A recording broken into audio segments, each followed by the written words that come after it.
don't see very many masks out there. That makes you instant criminals right now. They want to throw you in jail for what you're doing right here, right now. Do you understand that? How is it that we accepted that? Could you ever think in a million years that in the United States of America, King Inslee will come out and say that he's going to throw you in jail while they release real criminals and allow people to riot in all the big cities across this country? Can you believe that? You know why they did it? You know why they did it? Because they're not afraid of you.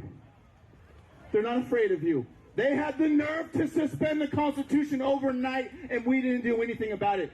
Because we have accepted it, we have allowed it. They only have the power that we allow, guys. We got to change the way that we think. Change the way that we think.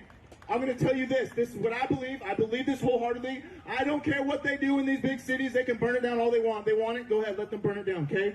But we got to protect our small counties and our small cities in this state. Do you understand that? Do this. I want you to do this. We have a girl, a grandma who got criminally charged for opening up her business in Clark County, okay? First in the state of Washington. Many more are going to come because we're going to have a lot of lockdowns. This isn't the end of it, guys. We're going to get more lockdowns, okay? She got criminally charged. We had up to 400 to 500 people go to the sheriff's department yesterday to demand that he protect her, that he stand up for her, because that is his job. We need our sheriffs to stand up. We need our sheriffs to stand up and to protect us at a local level, because I don't know what else to do, guys. They're not helping us in Olympia. The politicians aren't helping us. The entire court system is corrupt. We got nowhere else to turn except in our own communities. Bunker down and protect your counties, guys. God bless each and every single one of you. We want to get all that hammered out first before we do anything. We also want to get, like I said, a layout of the land, exactly where and what we're going to be doing. So, yeah, Scott, we are going Saturday to assist a sheriff that's put a call out to patriots to assist him because he's expecting, a lot of bad things to happen from BLM, Antifa types that are supposed to be coming there to do a protest, right? But he's concerned about the monuments and stuff that are there, as well as his sheriff's department, courthouse area building. So he put out a call to all patriots that are willing to come and assist him in his department, because he only has 3 men counting himself for this small county. So once again, if there's anybody in the area that will go and meet up with us, would greatly appreciate it. I can't see who threw out a super chat right there. It looks like $9.90. I really appreciate that. I'll go back and look at that, but thank you so much for that. Every little bit will help. But anyway, we'll be making that trip. It's a little over a 3-hour trip. Once again, it's Saturday, June 27th, 2020. So it's a little over a day and a half away, day and a half. So, yeah, if you guys can make it, anybody out there that wants to go, get with me. Email forceup1776@gmail.com. That's for the group. My personal email is will.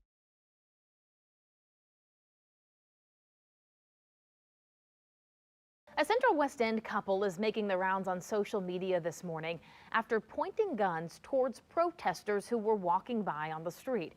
Now, we are learning this morning that that couple are attorneys who own a well-known law firm called McCloskey Law. Now, the crowd was headed towards Mayor Lyda Crusen's home. Our Ryan Henson joins us now live to explain more about these tense moments that took place yesterday evening. Ryan, good morning. Yeah, good morning. So the crowds looking for Mayor Crusen's resignation were walking through the Central West End, and they walked past the home of Mark and Patricia McCloskey, who were on their front yard and on their yard with a pistol and a rifle. And there was even a state rep within the crowds who said these are pretty tense moments. I mean, I haven't seen that even since Ferguson, even the other mini protests we didn't have. So them coming outside with an AK and a small gun, I was shocked, because the thing is, you don't know if they accidentally or on purposely. I mean, they purposely came outside. They could have stayed inside, would have shot one of the people that in the streets, and that's another life. So we checked with the SLU law professor, and they say this could be considered assault since it could have incited fear amongst the protesters. And there was actually 2 protests going on yesterday, one organized by Expect Us, the other organized by Respect Us. Thankfully, no one was hurt walking by in this entire incident, but there were a lot of people upset with Mayor Cruzen outside of the crowd. ACLU called it a shocking and misguided that she would release the addresses of people looking to defund the police. Alderwoman Megan Green even tweeted and said the mayor's move was quote unquote not cool. Alderwoman Kara Spencer also chimed in saying no leader should resort to intimidation.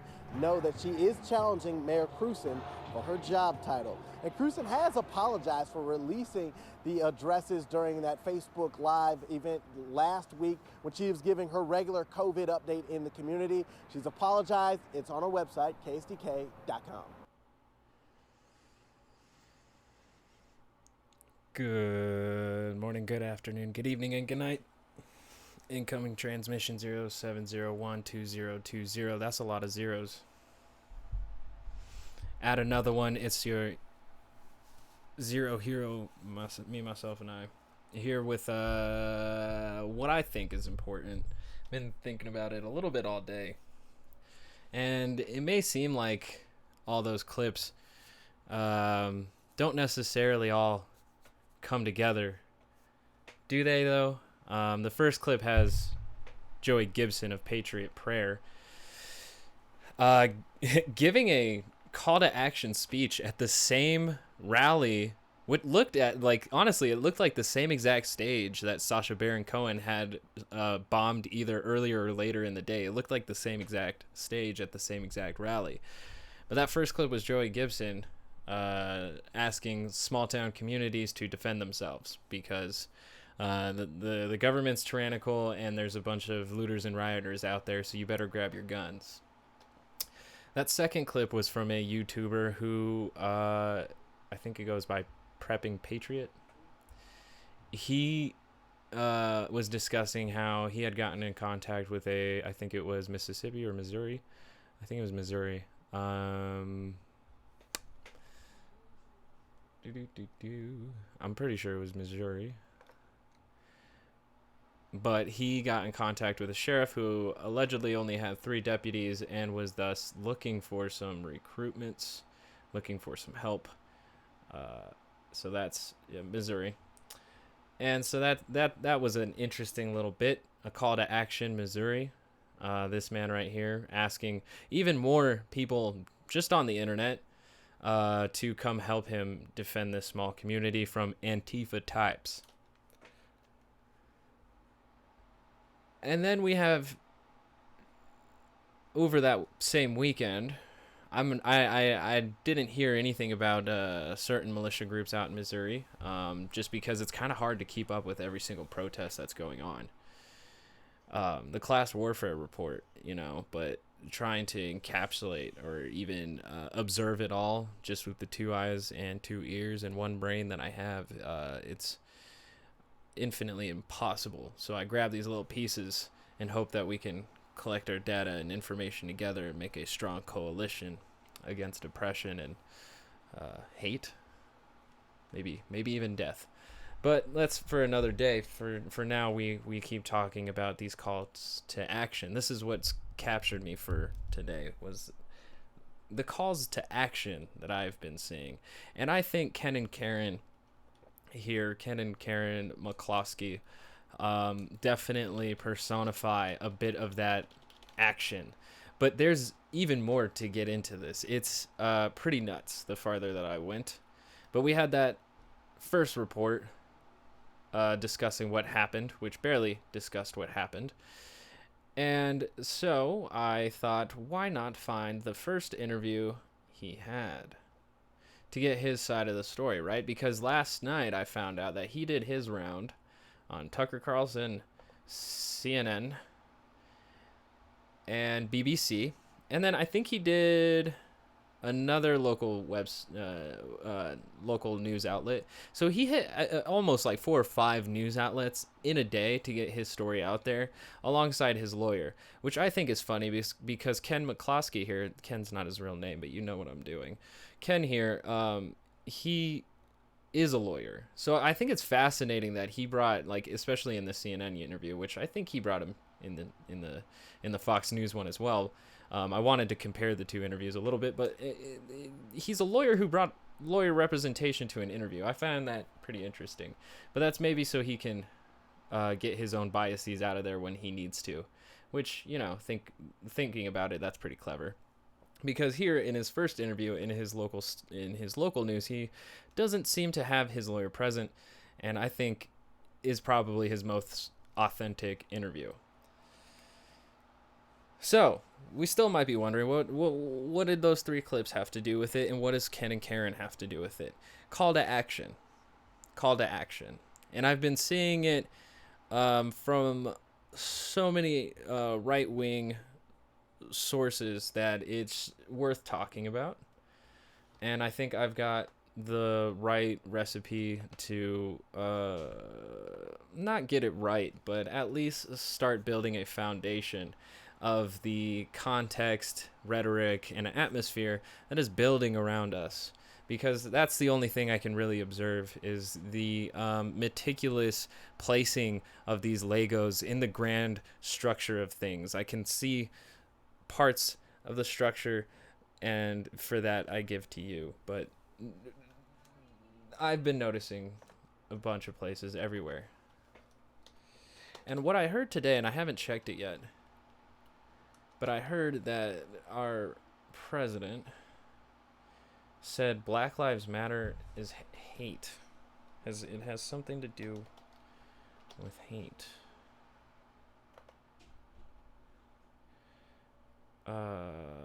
Something about the words themselves being hateful. Not really sure. I kind of just heard about it in the news briefing. Looks like he did an interview today as well for Fox News. A lot of campaigning tweets. Horrible BLM chat. Maybe our great police. New York City is cutting police dollars by $1 billion, and yet the New York City mayor is going to paint a big, expensive yellow Black Lives Matter sign on 5th Avenue, denigrating this luxury avenue. That's harsh words, too. This will further antagonize New York's finest. I'm sure he's speaking to the police. I'm not sure if it's the $1 billion he means that is going to antagonize the New York's finest, or if he means the Black Lives Matter sign on 5th Avenue, or if it's the combination of both that's going to piss off New York's finest. I'm not really sure. Horrible BLM chat. I'm not really seeing anything here specifically about BLM words representing hate. And here he is retweeting Senate Republicans. Since Democrats don't speak out against the destruction happening in liberal cities across America, we will. Just antagonistic opposition language. The lone warrior, he retweeted that. That's interesting. That's almost like saying the lone wolf, which is, you know, what they call the people who shoot up soft targets. Let's see. You know, maybe I am chasing this rabbit hole too far down. I'm not really seeing anything here about Trump saying BLM is directly related to hate, but anybody is worthy of proving me wrong. I'm sure he said it somewhere, but I'm just not seeing it specifically. And I mean, if I look it up in an article too, I feel like that's just going to Trump BLM is hate speech. I don't know.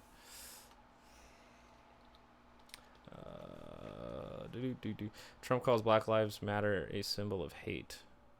Yeah, that's what I had heard. This is reported by CNN, Politico, and Forbes. I'm just going to click more. New York Times, Voice of America.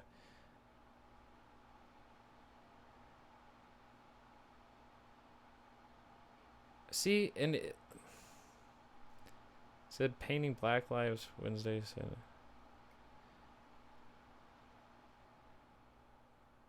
Trump called a symbol of hate. Did I just not read that full Twitter post? Said a mural.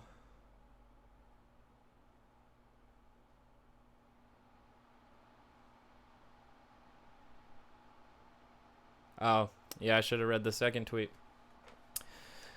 The second tweet reads, horrible BLM chat, pigs in a blanket, fry 'em like bacon. That one's new to me.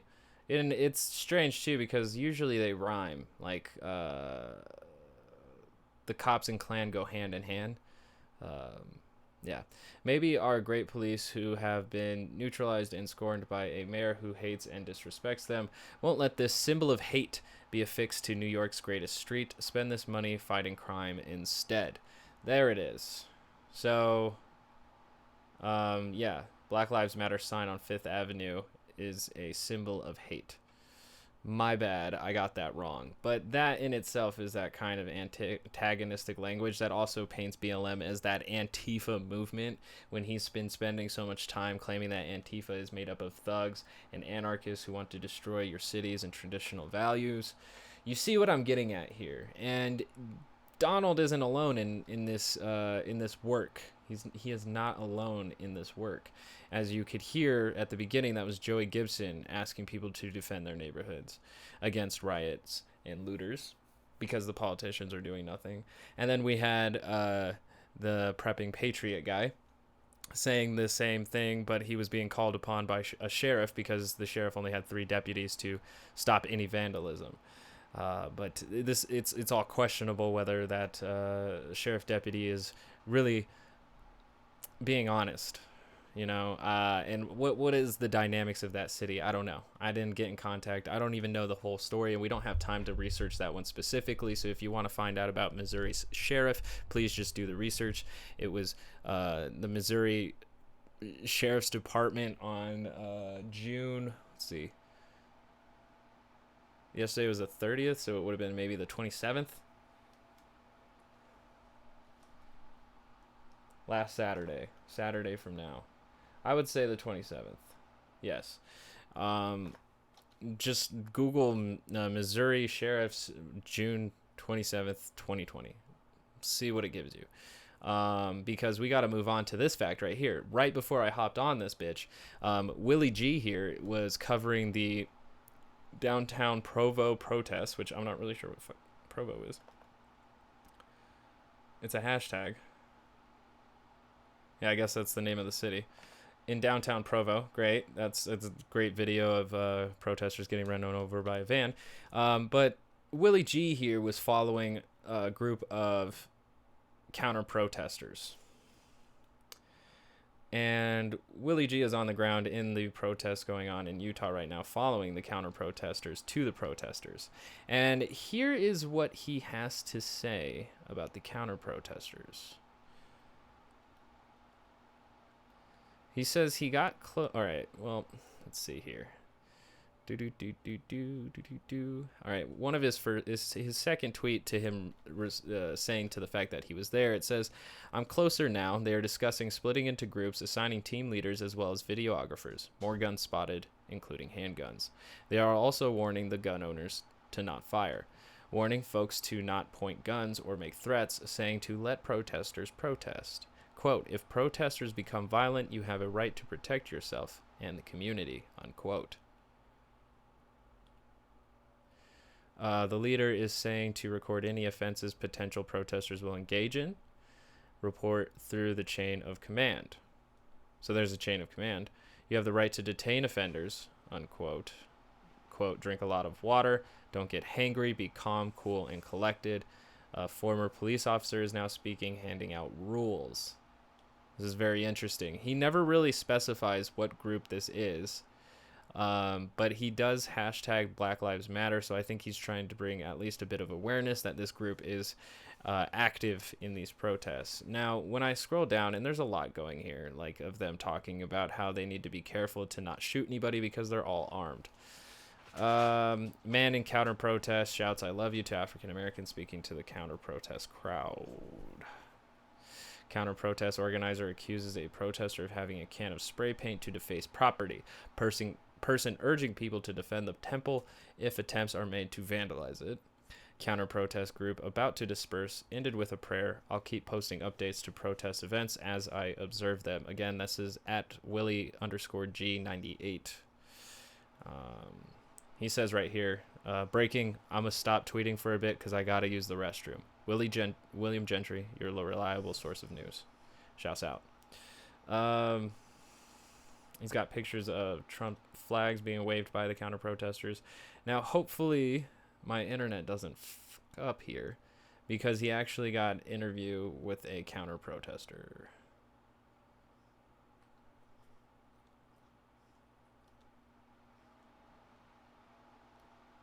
See here.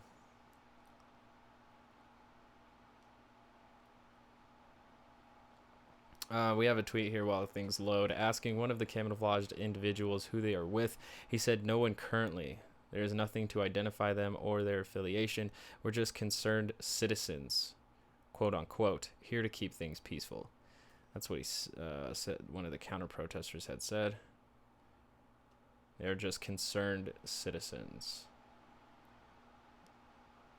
Yeah, and here we have a bit of a picture of the heavily armed camouflaged individuals at the counter protest. He says here, when asked who they are, with one said, quote, concerned citizens. Now they are completely in camouflage with backpacks, helmets. They got yellow armbands. They got numbers on the back of their helmets. Some of them on their other side of their armbands, some AR type rifle at the front. These people are in Utah, and it seems like Utah might have an open carry. Here's another picture here. Again, if you, they're right there. Yeah, see, he's got a number, U28, right above his yellow band. And then he also reports that there is a good boy at the protest, which looks like a black lab mix. Let's see. I don't know if he took down the video of his interview with him.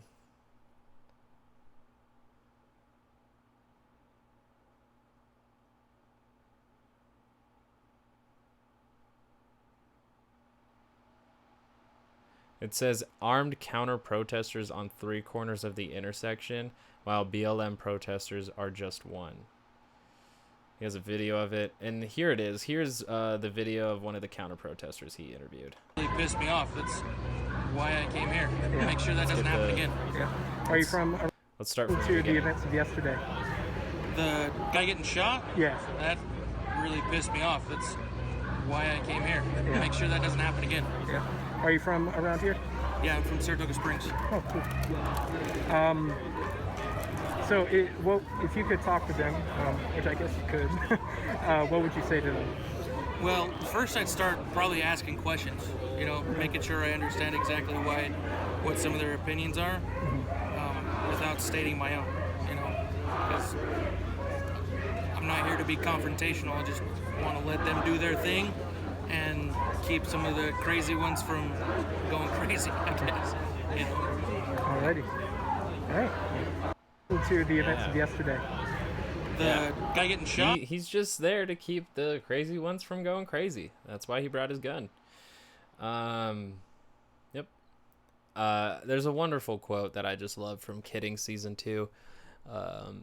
The Jim Carrey is having a pretty hard time, and he's hiding because the whole world wants to kill him.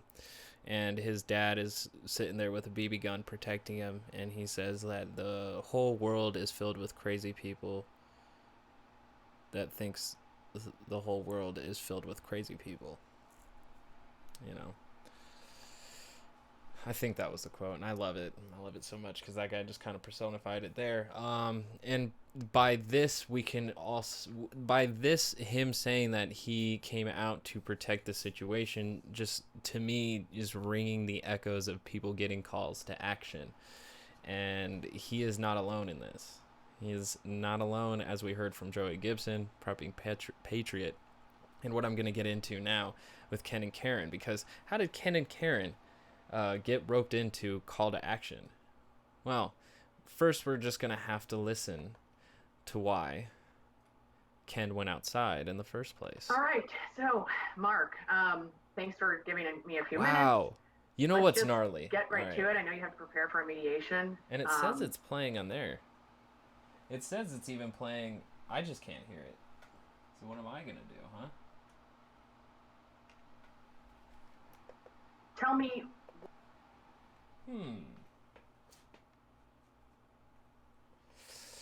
What am I going to do if I can't hear the video, but it is playing?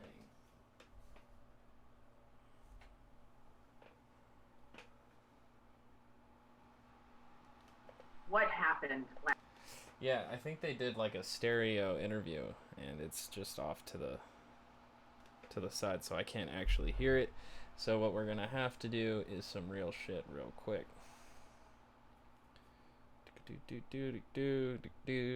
Pardon the technical difficulties while I fix them.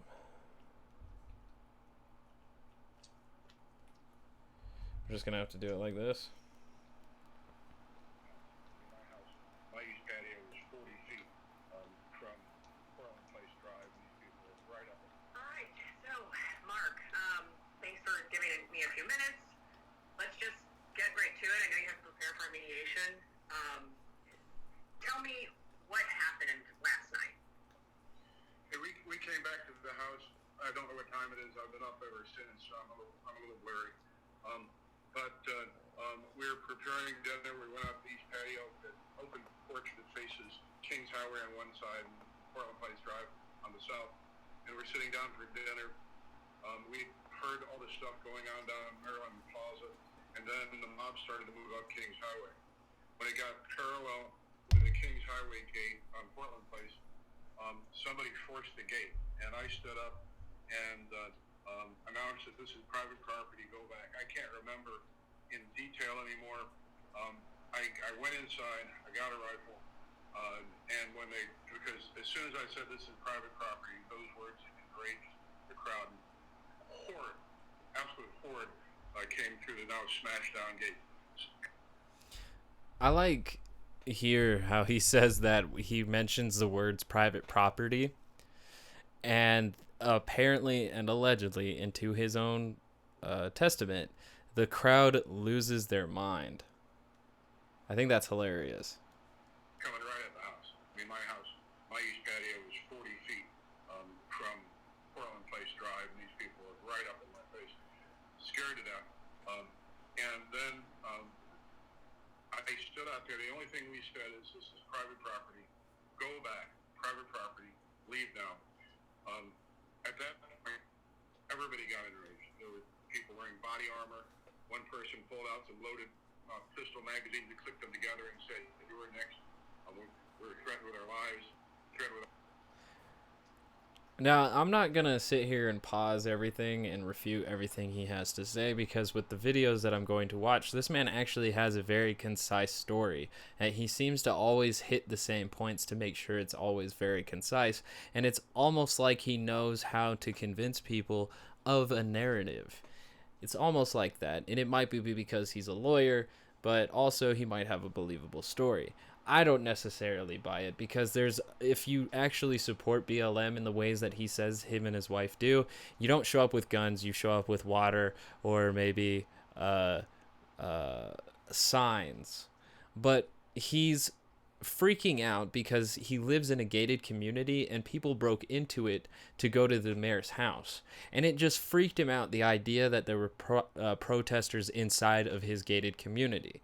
Now, what I am blaming this on, and the reason why he is so scared and why he's paranoid, is because of his own implicit biases, and also because of the fact that we have Fox News and many others predominantly Fox News, and Trump, painting protesters as anarchist criminal thugs who riot, loot, pillage, all kinds of things, running the white person's imagination, the rich privileged person's imagination wild on what it could be like in those inner cities where things just seem to be madness, right? And then it goes into his neighborhood.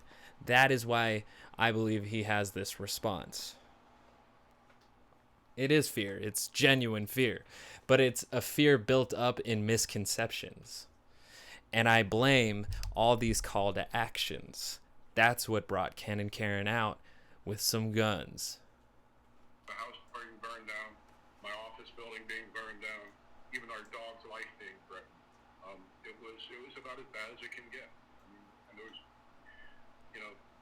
I really thought it was storming the Bastille, that we would be dead and the house would be burned, and there was nothing we could do about it. It was a huge and frightening crowd, and they broke in the gate and were coming at us. There have been some. He thinks like that BLM's trying to eat the rich. You're saying the gate was already broken. Yeah, that is nonsense. It was an organized protest The gate was not to the mayor's house. broken physically in half. Our trustees on Portland Place came out later in the night and chained it all up with an automotive tow chain, it looks like. But no, you can talk to the trustees in Portland Place. The gate was not broken in half and laying on the ground 1 second before they came in to storm the place. Were the protesters on your private property at any point? Everything inside the Portland Place gate is private property. There's nothing public in Portland Place. Being inside that gate is like being in my living room. There's no public anything in Portland Place. It is all private property. He justifies his response because that street, even that street, is like his living room. I need to skip ahead because we're going to hear him talk a lot, and I want to get to one section that I know he talks about briefly. It's a revolution growing up There it is. So when we come to the side of the art, Let's keep going. Let's go to when she asked the question to actually get the context. my wife doesn't Mind of you and your wife on the patio armed now after the fact? What do you think? Well, we were obviously upset. My wife doesn't know anything about guns, but she knows about being scared. And she grabbed a pistol, and I had a rifle. And I was very careful. I didn't point the rifle at anybody. The only thing that stopped the crowd from approaching the house was when I had that rifle, and I was holding it. It's the only thing that stemmed the tide. I can't blame my wife for being terrified and for doing what she could to protect what she thought was her life. It was a horrible event. And to call these people protesters, I've lived in the city of St. Louis for 32 years. We were, urban pioneers back when we bought up Portland Place in 1988. Urban pioneers in 1988. To improve the neighborhood place and to keep this historic neighborhood going. It is very frustrating to see it get targeted. And of course, we've been told by the press and by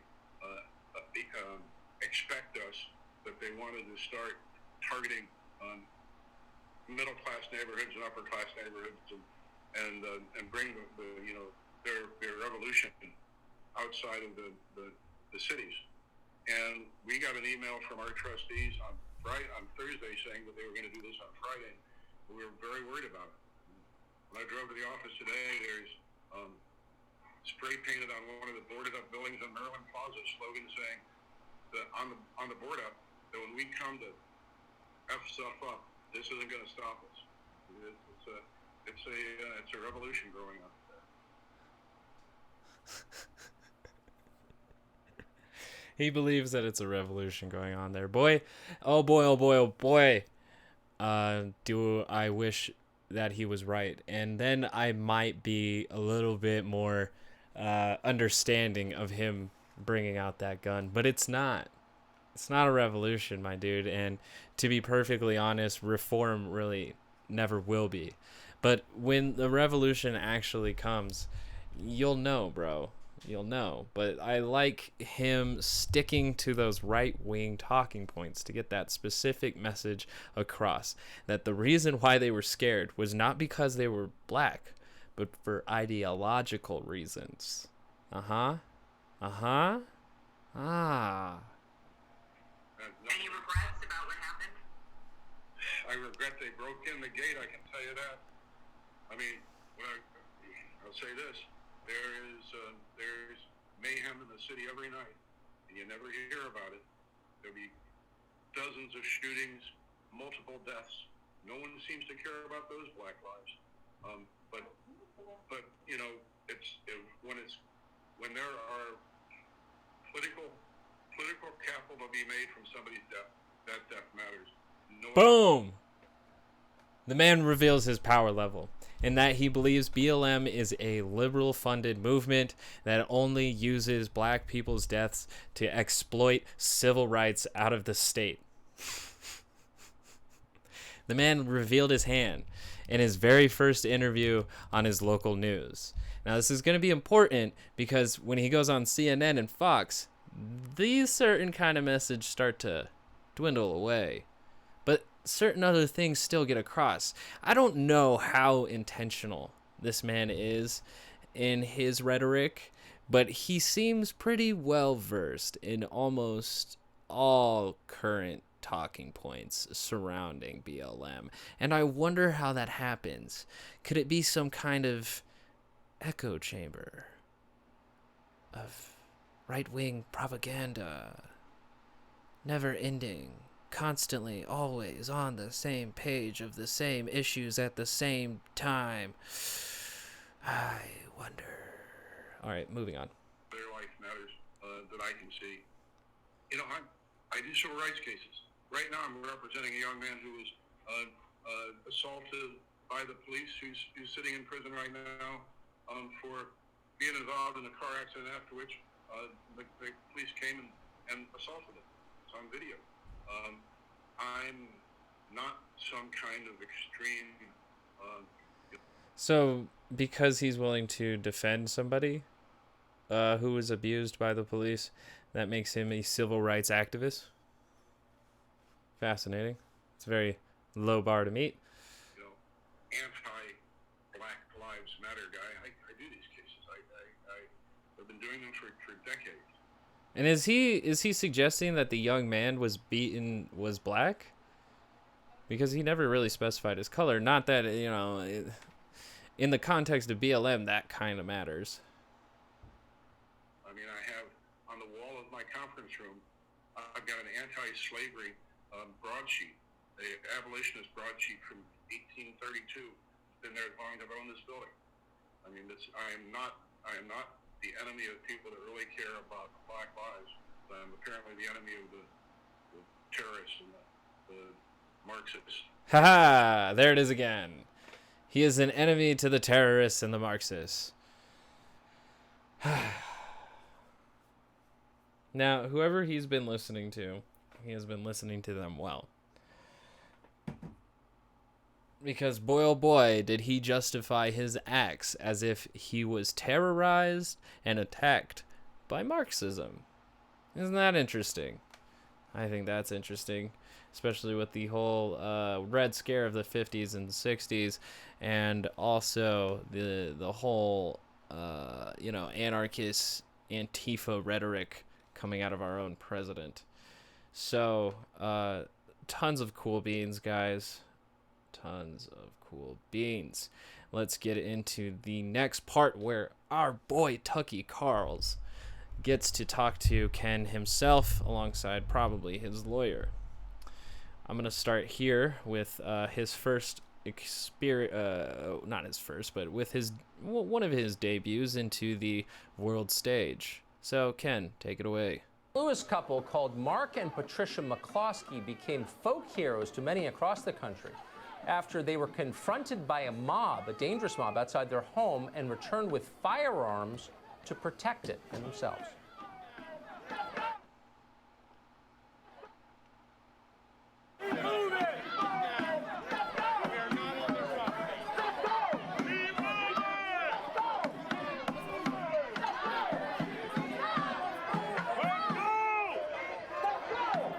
he's pointing his gun at protesters right then. This is what you were taught to do. Before Tucker Carlson gets into his brainwashing regiment, I just wanted to point out that right there, as people are walking into the line of his barrel, because I mean he could almost point it at his wife too. He really should be pointing it in the air if he was responsible. Another responsible position would be the downward. I did see he had a hard time getting his strap on when he first brought the gun out when he got to the porch, but you know, maybe having that prepped and ready for when you have to use your firearms so that you can point it in safe positions, maybe that's in your self-interest, sir. Maybe you shouldn't have guns.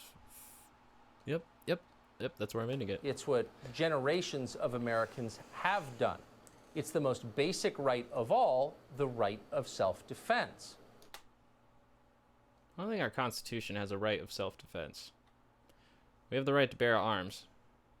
I'm not sure that's the same thing. The McCloskeys exercised that right, and now they're coming close to being destroyed. They stood up for themselves against the mob. The McCloskeys' fate remains in the hands of the mob in the form of the St. Louis Circuit Attorney General Kimberly Gardner. Gardner is a radical The prosecutor's doing her job, and it's mob justice. Prosecutor, one of many elected in recent years with. Somebody came that entire time. I looked over at my wife and I said, no. "Oh my God, we're absolutely." You were taught to do. It's what generations of Americans have done. It's the most exercised that up for themselves against the mob. The McCloskeys' fate remains in the hands of the mob in the form of the St. Louis Circuit Attorney General Kimberly Gardner. Gardner is a radical prosecutor, one of many elected in recent years, with financial backing from billionaire George Soros. In 2019, Gardner brought criminal charges in just 23% of the cases the St. Louis police brought her. Her policies have helped destroy that office, the St. Louis Circuit Attorney's Office. Since she took over, the prosecutor turnover there has surpassed 100%. Gardner's reaction to any criticism about this never changes. Allege a racial conspiracy against her, and then move on. At the start of this year, Gardner sued the local police union and several city officials, accusing them of, quote, a racially motivated conspiracy to deny the civil rights of minorities. She charged them under the Ku Klux Klan Act. As if. After riots ripped through countless American cities, Gardner was clear about who she supported in it all. I've noticed that the Attorney General is tweeting quite a bit about looters and rioters, and not about the fact that we have a history of police violence in the city and nation, and that has caused people to take to the streets yet again to demand for accountability and change in our criminal justice system. How dare you be angry about looting and crimes when the police are still out there enforcing the law? After the McCloskeys defended what he calls enforcing the law, Black Lives Matter calls killing innocent people. Themselves, Gardner finally found a crime she cares about. She promised to have them punished if she could. I am disturbed by the events that occurred over this weekend, where there were peaceful protesters who were met with guns and a violent assault. We must protect the rights to peacefully protest, and any attempts to chill it through intimidation or use of force will not be tolerated. Since learning of these events over this weekend, I've worked with the public and the police to investigate these tragic events. I will use every extent of Missouri law to hold individuals accountable. Mark McCloskey joins us tonight along with his attorney, Albert Watkins. Mr. McCloskey, first to you, thanks so much for coming on, and I'm glad you're on because you will tell your own story rather than having it told for you by ideologues. Describe for us, if you would, why you believed you and your wife were threatened by these 300 people in your... It's funny that he even used ideologues as it's a negative term. I got called that once by a online conservative, and I think that has got to be one of the weirdest disses that anybody could throw at you. Because, like, being an idealist, like, really isn't that wrong. As long as you're not dogmatic on it. Like, I just think, like, even dogmatic pragmatists get on my fucking nerves. Like, dogmas just get on my fucking nerves. And that's like why the conservatism really gets on my nerves, is because it is so dogmatic. I can see the same thing happening in liberalism, but like conservatism really is just fucking hegemony, and like it's just your yard too much. Well, Tucker, you got to understand, my house sits right on the edge of a road called Kings Highway, and our private place is Portland Place, where my wife and I were preparing to have dinner, maybe 70 feet from the gate. By the time we looked up and we saw the marchers coming down Kings Highway and getting loud, we looked over at the gate, and there's no police there. Our private security wasn't there. Nobody was there. And I look over at my wife, and I see all these people outside. It's really funny too, is that both, like, I've seen everybody who's talked to him or even reported on this uses this video right here of the protesters walking in through the gates, and as you can see, as the protesters are walking through the gates, that the gate is intact. Nobody's there, and I look over at my wife. So my guess would be is that after he points guns at people, that's when the gate gets fucked up. And I see all these people outside the gate, and then the gate bursts open. People start coming in, and then he says bursts open, but again, like if you watch this video clip, that guy is like holding the door open for people as they walk in. It's pretty chivalry. It's chivalrous. So, and a flood of people start coming in. They're angry. They're screaming. They've got spittle coming out of their mouth. They're coming towards the house. And you know, on June the 2nd of this year, the protests in downtown St. Louis went violent instantly. People, the looting and violence and rioting. I watched on live TV the 7-Eleven in downtown St. Louis from the moment the first window was broken throughout the looting process till the fire was started, and then till the fire fully engaged the building, and nobody came that entire time. I looked over at my wife and I said, oh my God, we're absolutely alone. There's nobody here to protect us but us. Is that really the justification that he has for his fear, is that he saw 7-Eleven get burned and looted? I looked up the date that he was talking about, and, you know, that was literally days after George Floyd had been murdered. And so there was a lot of those situations going on. But I personally have not found or seen or been given any accounts of people breaking into other people's houses, murdering their dogs and their wives, and burning their house down because they're rich. This isn't the French Revolution. This is Black Lives Matter. The fact that these guys cannot tell and then will talk to each other about how they can't tell about it, and then report that to my grandma, your grandma, somebody else's grandma. I assume most Fox viewers are boomers, but I know too that Gen Z and millennials are also watching their predecessors below them. But it's that language, it's that thing right there that is the hostility that brings out the antagonism from the movement that is just trying to get some recognition and respect for a community of people that live inside of this country. And when you respond with tear gas, rubber bullets, or in the Ken and Karen experience, it doesn't show support. It shows actual contempt and disgust for the people who are trying to become validated. That's what I have to say about that. That was the same night retired police captain David Doran was murdered. When I saw that mob come through the gate with their rage and their anger, I thought that we would be overrun in a second. By the time I was out there with my rifle, the people were 20 or 30 feet from my front wall. I've got a low wall that separates the house from my front yard. And so I was literally afraid that within seconds they would surmount the wall, come into the house, kill us, burn the house down, and everything that I'd worked for and struggled for the last 32 years. Tucker, I lived out in West St. Louis County in a nice, secure neighborhood. 32 years ago, we moved into the city and took on a project to restore a house that nobody else wanted. And you know, we were urban pioneers in those days, And we've been there ever since, working to build and maintain St. Louis in this very historic neighborhood. Urban pioneers in 1982. And I saw it all going up in flames and my life destroyed in an instant. And I did what I thought I had to do to protect my hearth, my home, and my family. Well, no one was protecting you, and they were screaming at you and threatening to murder your dog and harm you and your wife. And that's all off of his word, because I haven't seen any of the videos of anybody clipping clips at them or anybody saying that they were going to kill their dog. I'm sure people wanted to talk to her, as we can see in this pause right here. They wanted to talk to her and be like, lady, put the gun down. Because like I said, if you wanted to show that you're actually supportive of the Black Lives Matter movement, you would offer bottled waters, because they're not interested in wrecking people's personal lives. They're interested in improving people's personal lives. You sick, pedantic motherfuckers. What do you make of the attacks on you for doing what we used to believe every homeowner had an obligation to do? Why are they denouncing you as a racist?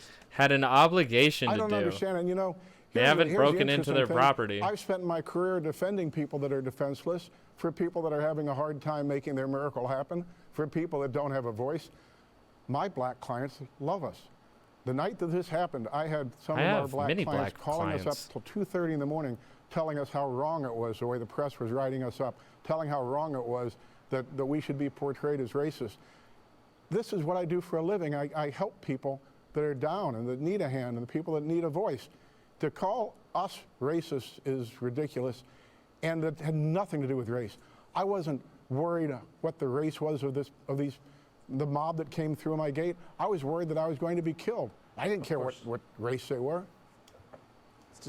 And like we got from the very first interview, because I think it's going to end. Hold on. Disgusting. Very quickly, Mr. Watkins, do you think that the McCloskeys face the risk of being prosecuted in this? All right, well, before Watskin or whatever his name is answers that, before his lawyer answers that, which is weird because I feel like the lawyer would know his own case too. Okay. But he says that he was just worried about that they were going to kill him. And as I learned from his very first interview in his own local news, is that he was afraid that they were terrorists and Marxists. So he doesn't care about what color you are. He cares about your ideology, which, to be honest, is a form of discrimination. Like, it is. It is. Given the fact that we have a political one that Fox News and Tucker Carlson are willing to ignore, there is a or risk. Encourage. If the law prevails, long-standing Missouri law prevails, they're fine. Yep. Boy, we're certainly rooting for you. This is really a revealing moment and a travesty. I'm glad you're well. Thank you for coming on tonight. Mark McCloskey, Albert Watkins. Thank you. It's not a travesty that this situation is tearing apart our communities. It's a travesty that these people are being charged for intimidating protesters. Cool. That's Tucker Carlson with the news. Is it toxic? You decide. Chris Cuomo then gets his piece. I wonder if these guys just sat in the same studio to talk to everybody, because they're wearing the same suits. And it's also pretty weird that they would schedule all of their shit for one day. Like, it's weird. And I get kind of like Balloon Boy-esque vibes from this. Like they like going viral. So, Cuomo, how you gonna do them? Now joined by Mark McCloskey. He is the St. Louis homeowner we told you about in that video that's all over social media. He and his wife holding guns, keeping protesters away, in their opinion, from their home on a private street. He is an attorney. See, and in this clip here, he definitely, when he's pivoting, is pointing the gun at protesters. And a slip of the finger could have killed somebody. In their opinion, from their home on a private street. He is an attorney, and the couple also has outside counsel who joins us now, Albert Watkins. Thank you both for joining me.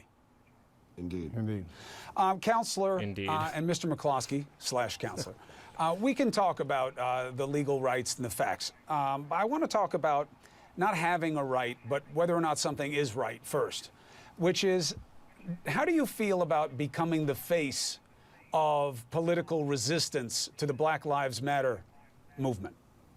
First of all, that's a completely ridiculous statement. I'm not the face of anything opposing the Black Lives Matter movement. I was a person scared for my life who was protecting my wife, my home, my hearth, my livelihood. I was a victim of a mob that came through the gate. I didn't care what color they were. I didn't care what their motivation was. I was frightened, I was assaulted, and I was in imminent fear that they would run me over, kill me, burn my house. And you have to have this in the context of St. Louis. The only reason why everybody is sticking around and pointing their fingers and filming and watching this guy is because he decided to come outside with a fucking gun. Him and his wife, they both decided to come out with this weird flex. And again, he is trying to get the point across that it wasn't an anti-protest moment. It was a me defending my house moment. But, you know, they didn't care about your house. They didn't care about you. They were there for, what's her name? Newsom? Was it Newsom? I don't fucking know. The mayor's name. Dennett, the mayor who read out every protesters, no, not even protesters, but just citizens in the town hall meeting. She read out their addresses. She doxed her own citizens on Facebook, and they were on their way to protest her, which many news outlets have talked about, and Expect Us, the organizer himself. And so by having them build this narrative that they were protecting their property, it's that narrative itself that ordinary citizens have to do what they need to do, which is defend themselves and defend their country. And that's where it fits in too, where he sees this movement as a movement of terrorists, even though he is probably in full knowledge what the protest is for. This is a flex. This is a flex. Louis, where on June the 2nd of this year, I watched the city burn. I watched the 7-Eleven get smashed in, looted, and burned for 40 minutes on live television with nobody showing up to do anything. And I realized at that time we're on our own. When bad things happen, they unpredictably turn really bad, real fast. That same night, retired St. Louis Police Captain David Doran was murdered. These things get very bad very quickly, and when those people came through the gate, one turned really bad real fast. That same night, retired St. Louis Police Captain David Doran was murdered. These things get very bad very quickly, and when those people came through the gate, when it was a mob, I didn't take the time to see their birth certificates or anything else. I was defending my house, my life, my wife, and what I've spent 32 years building there. I understand what you say your rationale was. To be clear, did anything happen to you or your property? Did anything happen to, yeah, my life has been ruined. No, we'll get to that, Mr. McCloskey. I don't mean to cut you off, but I'm saying... I don't really like Chris Cuomo all that much. He's all right. I don't know. He's a guy. But what's very fascinating here is how he actually turns on the Carlson and he turns on the O'Reilly. And I don't watch CNN or any of these news channels enough. I actually watch Fox the most, which is pretty funny. But he turns on that switch where he is actually a lot more aggressive in this kind of interview, where he is pressing this man pretty fucking hard. And I don't know if it's just because he sits on the right or if because he's an actual lawyer that he feels even more comfortable to press him as hard as he does. But he goes like full on Carlson O'Reilly interruptive. And I find that extremely interesting. That night, did anything happen to you, your family, or your property? Yeah, it's called social intimidation. It's called terrorism. Chris, what's the definition of terrorism? To use. See, he thinks it was a personal attack on him of terrorism, and that's his justification for this. But yet again, it was a protest movement. Violence and intimidation to frighten the public. That's what was happening that night. It's what happened to me, and that's the damage I suffered. So I think it really does fit into this whole slimy narrative that we're getting of a call to action that seems to be amplifying over time. That this call is becoming louder and more live as we continue on. We've seen 4 shootings in Seattle, and I'm not saying those are necessarily driven by concerned, quote unquote, concerned citizens, but we know that there's been calls out there by sheriffs. And from here on William's Twitter, just before I hopped on, he has the same thing of people just dressed up in military gear with AR-15s. Here's another picture of the heavily armed, unidentified, camouflaged individuals. He says that they let them take his picture, or they let him take their picture, sorry. And it says they have patches on their right arms which say U08, U26, and U28, etc. These guys look like they are heavily funded. Got tack lights on this gun. Looks like a M4 kind of variant. Different kind of stock on that too. That's definitely its own kind of stock. Is that maybe it's a military pit? Maybe it's a I forgot the word for it. All right, fuck it. Moving on. But yeah, just before I hop on, we have Utah with its own concerned citizens showing up to a BLM protest as counter protesters to make sure that the BLM protesters don't get unpeaceful. And I think Karen and Ken are also a part of this narrative. So I'm going to get just a little bit more, and then we're going to hop into one more thing. You were the one pointing a loaded weapon at a group of people who were walking past looking for the mayor's house as a point of protest. No, I'm doing it. Chris, that's an entirely false concept. No single media outlet has ever mentioned the complete falsity of that statement. The mayor's house cannot be reached through my neighborhood. Lyda Crewson lives up on a road called Lake and Washington. That's 3 blocks north and a half a mile west of my house. So where do you think they were going? They were going through a private neighborhood for the intention of going through a private neighborhood, is my humble opinion. In retrospect, at the time I didn't have any time to think about this. However, the leader of the entity called Expect Us that organized this, whatever it was, announced ahead of time that he does not want to have a peaceful protest. He wants to have it be as disruptive as possible. And when interviewed subsequently, he said, I know it was illegal. I know it was a private neighborhood. But when you're doing protests of this nature, it's necessary to break the law to get your ends met. And that yeah, he did say that he even said that on local news when after this incident. And that is the main objective of nonviolent protests, is to be disruptive and constructive at the same damn time, because you're trying to have a constructive discussion on how we're going to organize this cosmic karma. And then man, I wish I just hadn't lost my point. There's a difference between peaceful protests and nonviolent protests. A peaceful protest would be along the lines of, I don't know what that would be. Maybe it's with the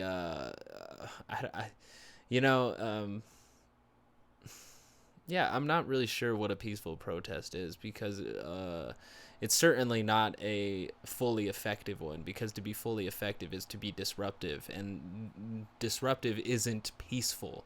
It's disruptive. You can't have peace and disruption at the same time. Peace says harmony. Disruptive sounds like a wrench in the gears. A nonviolent protest, however, is the act of protesting without causing physical harm. And that's what I believe is the aim and objective of Expect Us, BLM, and many others who actually want to have an effective movement, is to have nonviolent protests that are disruptive and gunking up the machine. Because that would, if you have something peaceful, it's too harmonious, right? and it's not going to gunk up the machine. The machine will just keep on rolling and nothing will get done.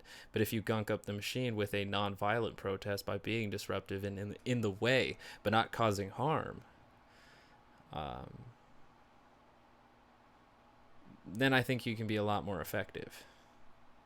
In a democracy, I would believe so. But we're going to have to leave the rhetoric here of Ken McCloskey and his lawyer, because I don't really want to listen to Andrew Cuomo interrupt him while he mischaracterizes many others' positions, because it really would have been nice to actually have Ken come up and discuss like the situation with the organizer from Expect Us, and to have them hash out their differences on air, maybe see if they can meet a common ground, because it seems like they don't agree at all. Even though he says that he's not anti-BLM whatsoever, he doesn't seem to agree with the methods or the protests themselves, because he sees them as terrorists and he sees them as Marxists, which he equates to terrorists. So trying to convince him may be hopeless, but maybe forcing him to have a constructive conversation with the organizer from Expect Us that would have shamed him to a degree. Maybe not. Depends how much shame he has. So let's get into the fat of the night right here. Good evening and welcome to Tucker Carlson Tonight. For more than a month, mobs of violent, crazy people have roamed this country, terrorizing citizens and destroying things. No one has stopped them from doing that, so they've continued and they've become stronger. Politicians now cower before the mob. Corporate America mouths their slogans. The education cartel, enforced on your children, enforces their demands. Police officers, emasculated and restrained, watch it all from the sidelines, unable to help. For weeks we've asked, who will stand up for this country? And the answer we're learning is Americans. Americans will. It's up to them.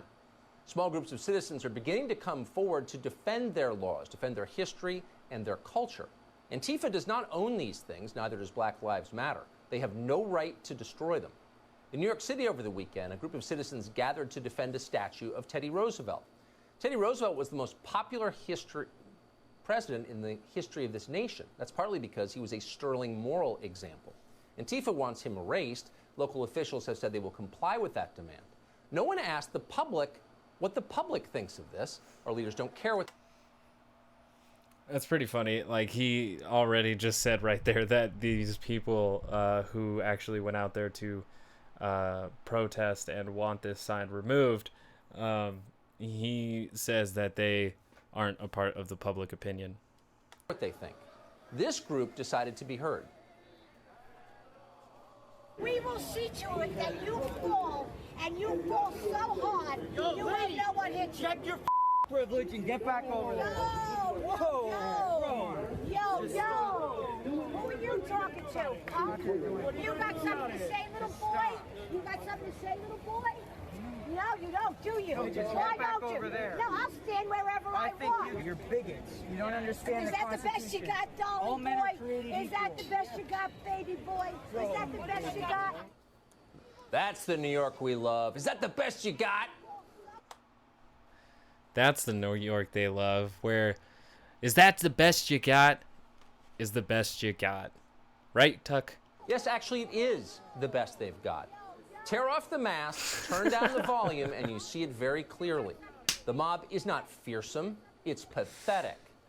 You see how it is to how easy it is to mischaracterize people and make them look a fool, especially when you're in control of context of clips. Man, is this a magician revealing the tricks?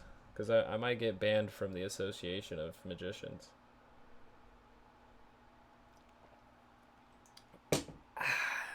These are pampered children play acting at revolution. They are cowards. That's why they move in packs. They have no skills. Cowards move in packs. That's funny. That's funny. Again, if anybody actually cares about democracy, there is a cliche known as strength in numbers. That's kind of how a democracy works, especially when you're trying to lift up a marginalized group from oppression. You're going to need strength in numbers. All they can do is destroy. The closer you get to them, the clearer all of that is. They're trying to find this as a racial issue. This is not about race anymore. It never really was. This is about taking apart the fabric of America. See, and here we are again with another believer that BLM and this whole racial justice movement is actually here on a Marxist mission. She didn't say Marxist, I'll be honest, but her saying that that BLM is trying to, or I guess most of these protest movements, not all of them are BLM organized, not all of them. Black Lives Matter seems to be more of a broad movement beyond the organization itself. There's seems to be 2 of those now. But these protests entirely are being equated to the destruction of the fabric of this country, as she said, and is being invaded by terrorists and Marxists, as Ken McCloskey said. And this is the rhetoric that, like I've said before, Fox News feeds into its people, because these certain ideologies are the boogeyman of the 1950s and the 1960s that scare people. So a reason to not be racist in these anti-BLM movements and supporting the racist statues and the racist heritage of this country, they pivot and scapegoat ideology as the reason why they are anti to these movements that are actually civil rights movements. Well, exactly. We're living the 1960s This is again. not about racial justice. It never was about racial justice. That's obvious to the rest of us now. The president understands. No, it's always been about racial justice. The thing I want people to understand, though, is that most of these conquests in policy has been pushed by leftist groups since the history of, I would say, movements in America. I guess because liberal is a twisted term here in America. So there has been a lot of liberation movements throughout the history of America, and a lot of them have been considered what we call today left wing. But a lot of them still seem to be rooted in the idea of socialism. And to be perfectly honest with you, Martin Luther King's movement was heavily driven by socialism. Angela Davis, another prominent leader at the time, was heavily driven by socialism. Socialism has been this thing that, you know, has been at America's doorstep as a possibility, but it always works as the perfect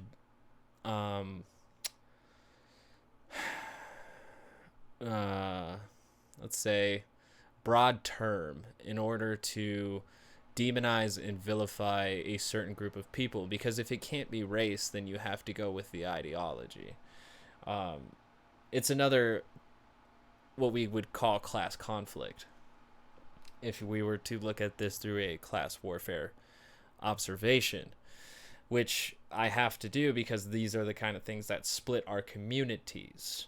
When you have people in a democracy where we tote our ability to participate in the halls of intelligentsia, or what is another word? What are those other buzzwords? The free marketplace of ideas, and yet you have socialism immediately treated as a boogeyman, devil worshipping, reefer smoking, heroin addict. It just doesn't build healthy discourse, and it doesn't build a healthy community relationship, or I don't know, anything that's constructive. I would call most of it regressive. It's definitely a way to take 2 steps back every time people's consciousness takes a leap forward. But let's get Tucker to his point, shall we? Understands it too. Last week, he issued an executive order to protect our monuments from the mob. On Saturday, the Department of Justice charged 4 people with destruction of federal property for vandalizing monuments right across from the White House. Federal Park Police posted 15 wanted posters online. The president retweeted them. Oh, but the overpaid corporate revolutionaries on cable news were outraged by that. Corporate revolutionaries. Enforcing the law is corporate revolutionaries.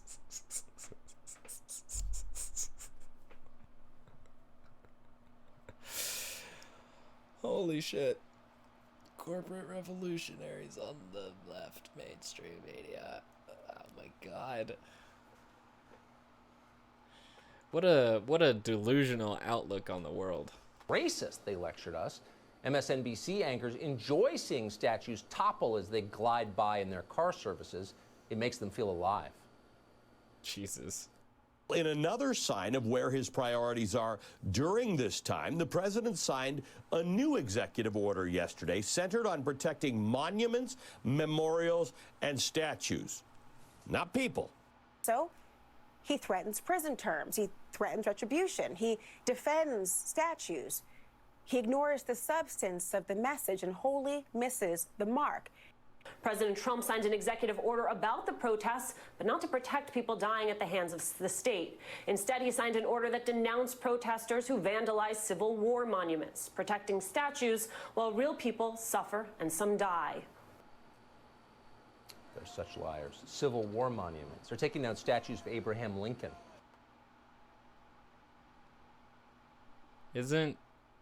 Wasn't Abraham Lincoln like a big part of the Civil War? Pretty sure he was. And also, like, the only people that I've heard say that they're after the Abraham Lincoln statue is Trump. But I'm sure I've heard like other right-wing pundits say, oh, what's next? Abraham Lincoln? Probably. But did you catch the last line? While real people suffer. Well, Patricia and Mark McCloskey are real people. They live in St. Louis. As their city degraded and fell apart around them, became dirty and dangerous over the last decades, they did not flee to the suburbs. Many of their neighbors did. But they stayed in their home. They've been in the same home for 32 years. They've rebuilt it entirely, slowly, painstakingly. They love it. On Sunday, the McCloskey... I highly doubt that they did it on their own. I'm sure they paid contractors.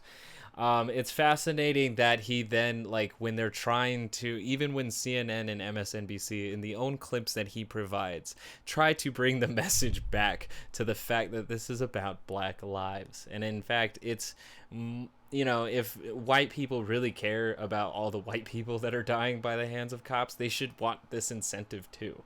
To support this movement that wants to reduce cop presence and cop excessive use of force.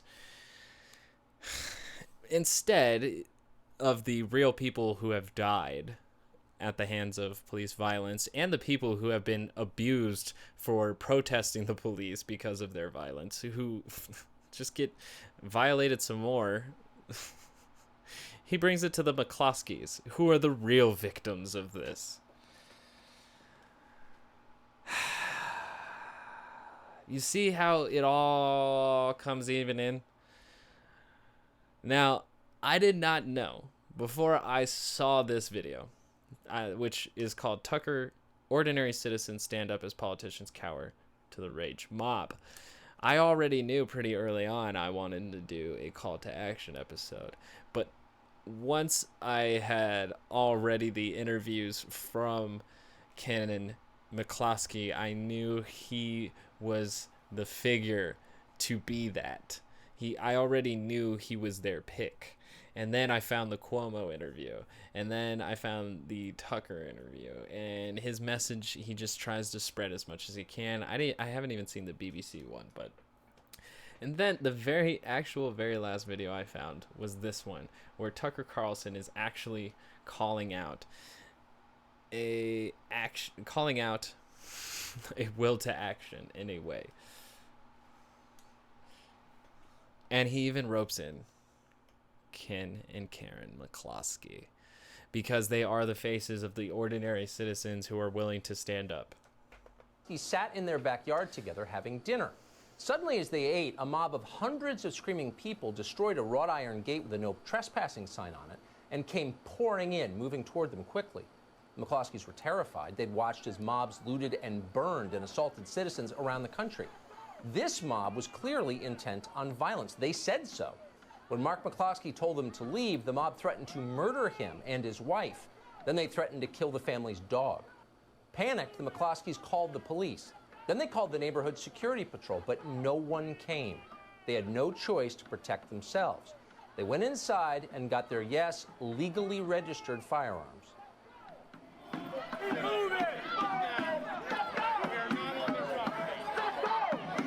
If you actually are listening right now, people in the protest, multiple people, are screaming, "Keep moving."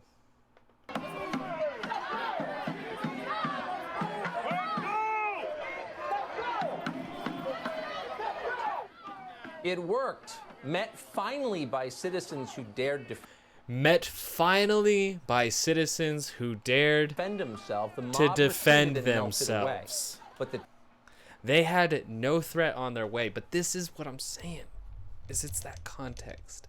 It's that environment building. This is that atmosphere that you get that takes people over the edge who believe that they are in the right position to kill protesters.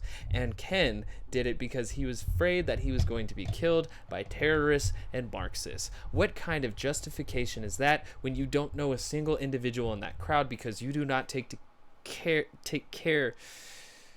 You don't care to take the time to get to know them on an individual level and to understand why they are part of this movement and why you're on the other side standing in pink polo, white khakis, and a black rifle.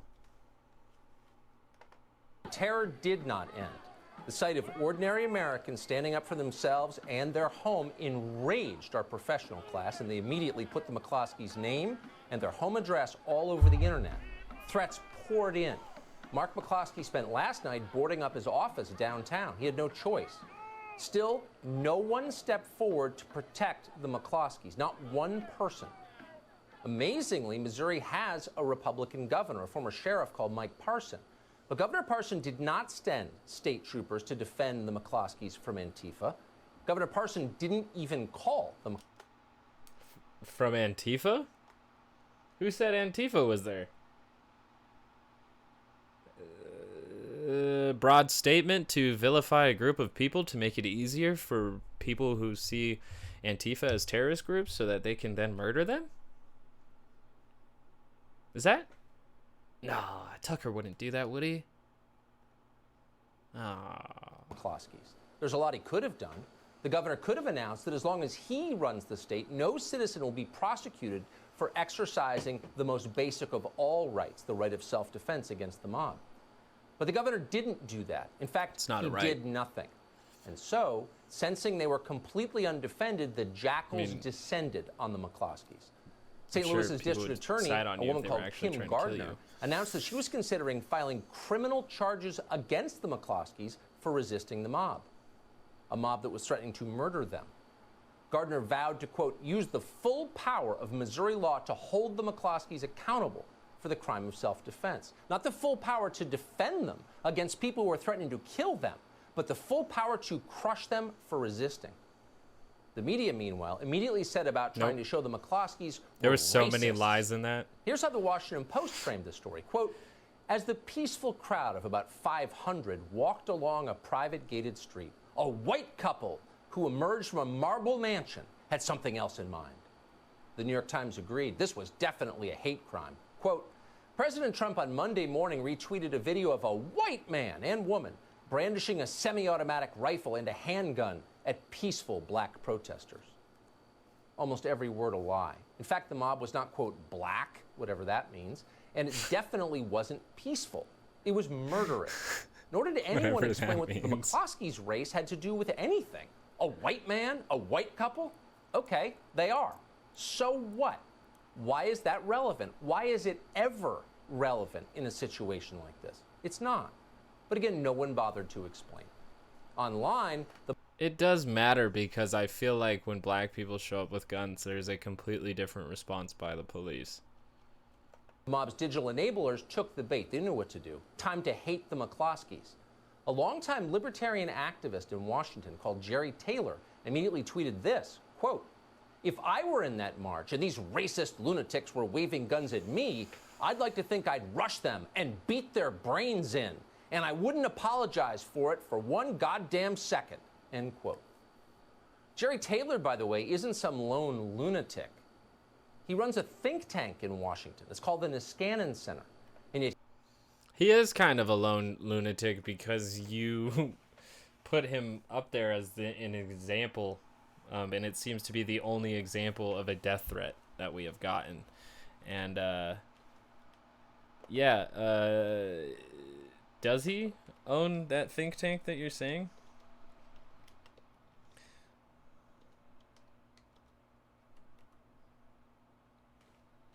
Oh, he privates his fucking account. What a baby. Dude, it says in his bio he's a radical moderate. Get out of here. here was Jerry Taylor, libertarian in good standing, encouraging brutal violence against strangers for defending themselves. No one even seemed to notice. Like, you could make that same argument for the protesters. Like, that's exactly what the McCloskeys did to them. And the protesters are in a form to protect themselves from future violence. Like, people could use their brains to make the world a better place, not make rich people richer. Like, eh. The message to everyone else was crystal clear. The mob is in charge. Their power cannot be curbed. Don't even consider defending yourself. Self-defense is racist. Michigan Governor Gretchen Whitmer all but said that out loud today. Whitmer demanded that her state make, quote, racially motivated 911 calls a hate crime. Making false 911 calls is already a crime in the state of Michigan. So what would be the purpose of this order? You know the answer. Fear. The mob wants the power well, to... yeah, to make racists afraid of being racist. Like, to stop using the police as their personal get rid of these black people for me service. Right, anyone who wants police protection from, quote, mostly peaceful protests. It's an impediment to their power. So Gretchen Whitmer is trying to sweep it away. You can see exactly what's coming. It's obvious what they're planning. What's fascinating is the people doing this know it too. They know the consequences of these plans, and they don't plan to live with those consequences. On Friday, the Minneapolis City Council voted unanimously they know the to consequences abolish their of these city's police plans, department. but they don't A plan number to of them live with these explained consequences. why they were voting this way. Watch. And now is the time for us as a city to start paying the community members who have been doing this work for decades and need to get paid. All that money has been going into the police department, and what have we gotten in return? Pain, trauma, and hurt. We will be taking intermediate steps towards ending the MPD through the budget process. Showing up as a person who believes that we should and can abolish our current Minneapolis police system. Those were awfully emphatic statements, so it might be easy to be misled by them. The Minneapolis City Council isn't actually opposed to armed protection. They're opposed to you having it. They're opposed to the police protecting your family and your homes. But they're not opposed to protecting themselves. And that's why the 3 Minneapolis City Councilmen you just saw requested and received taxpayer-funded security guards. You pay for them, they stand outside their homes. Of course they did that. They don't want to get hurt.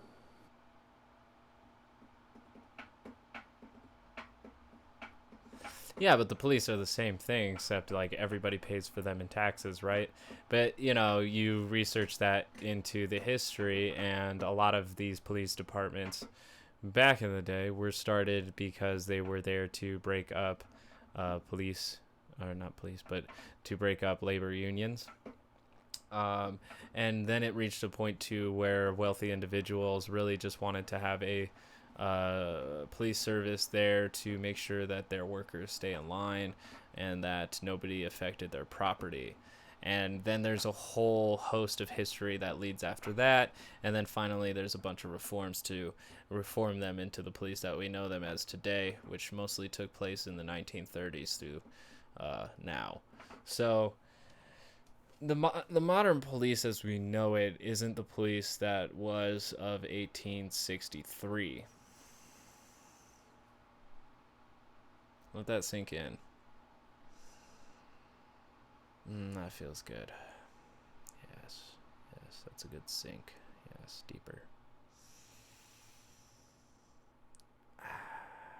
The police can change. It's possible. They've done it over hundreds of years so far. Not hundreds, but several decades.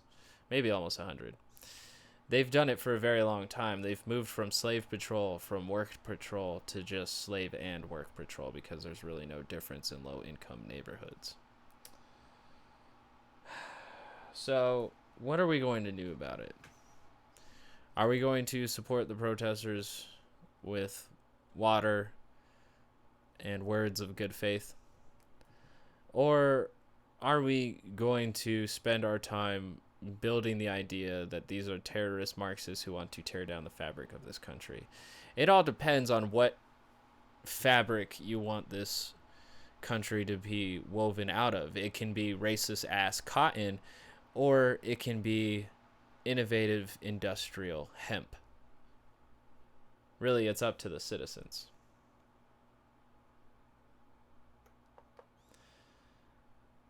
But that's where I leave you tonight, is to let you know that the right is calling out for action because we have been mobilizing the left, I mean.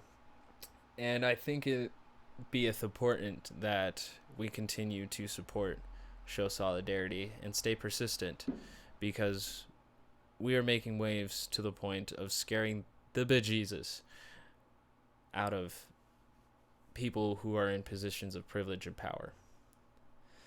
So take that all into consideration. Go out to a protest. Love thy neighbor as best as you can, but do it by the golden rule. There's no reason why you should throw your love into a bottomless black hole. You should throw it into something worthwhile. But that's for you to decide.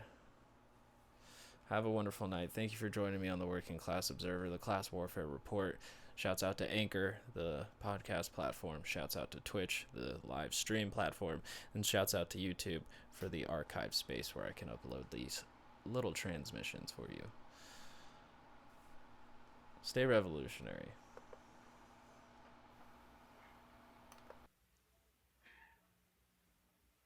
It's so clear that the obvious optimum strategy,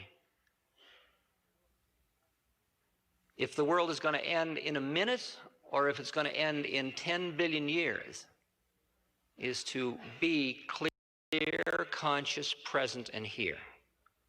I mean, all of the training you and I will be talking about when we talk about dying has to do with coming to the moment of death and being so here that you are not pulled or pushed or frightened or grabbing or holding. You're just right here. And then here. And then here. And then here. And in that sense, life and death and living and dying are exactly the same thing. And the optimum strategy for you to be totally processing everything and be in harmony with the Tao is to be in the moment. To be with the moment fully, which includes the past and the future. It doesn't negate it. It's all in here. I know that in 2 days or 3 days or 2 days, I'll be in Iowa City speaking at this time. And the next night in Omaha, Nebraska. I know that. That's part of the future. But at this moment, I'm right here. That's also here, too. But I'm not busy not being here because of that.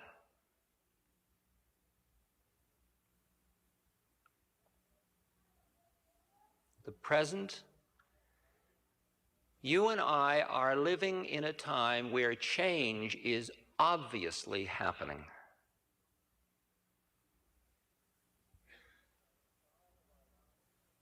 The style of our lives in our lifetimes is going to change.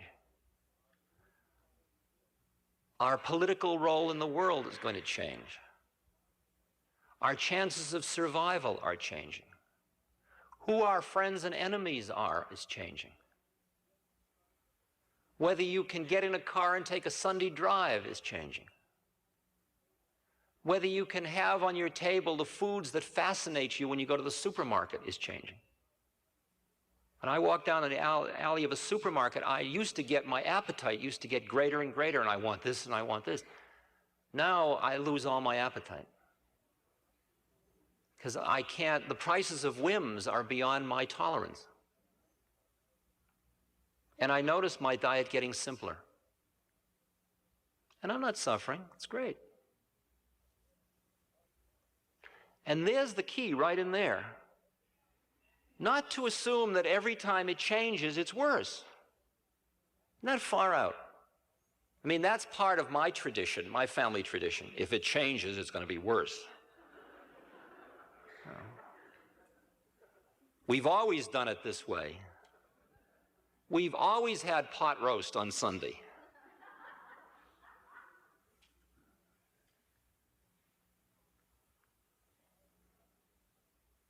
All I can tell you is, working with people that have terminal illness, that as each of their techniques for controlling the universe falls away, they awaken a little bit more. Potentially. They can use it, they can get caught in, oh my God, I can't any longer walk to the bathroom, and they can be busy being somebody who's not walking to the bathroom. Can you imagine that? Who are you? Well, yesterday I could walk to the bathroom, but today I can't. Heavy, isn't it? See, you don't want to laugh, but it's funny. It's one of those things. But the fact is, I was with this fellow, and I don't know whether I told this, that was dying of, he had Hodgkin's disease, and he was in the final stages of it, and he had had chemotherapy, and he had a wig, and he was a pusher in San Francisco. And he decided he was going to die by ODing on heroin and taking LSD. And he came to me to discuss it, consult, and that seemed reasonable to me. And so we went for a ride, and we went for a ride up on Route 1 over in Marin. And I had a rental car, and he said, could I drive? It'll probably be my last time. And he was about 22. You know what it is like for a 22-year-old to drive. And I know it was like when I was 22 to drive, so I said, of course. So he started to drive, but the problem was he didn't have the strength to turn the wheel. And on one, you know, it really does require that particular skill. And I would find us headed for the ocean, and I'd reach over and turn the wheel, and finally I said, look, just because you're going to die doesn't mean I have to die.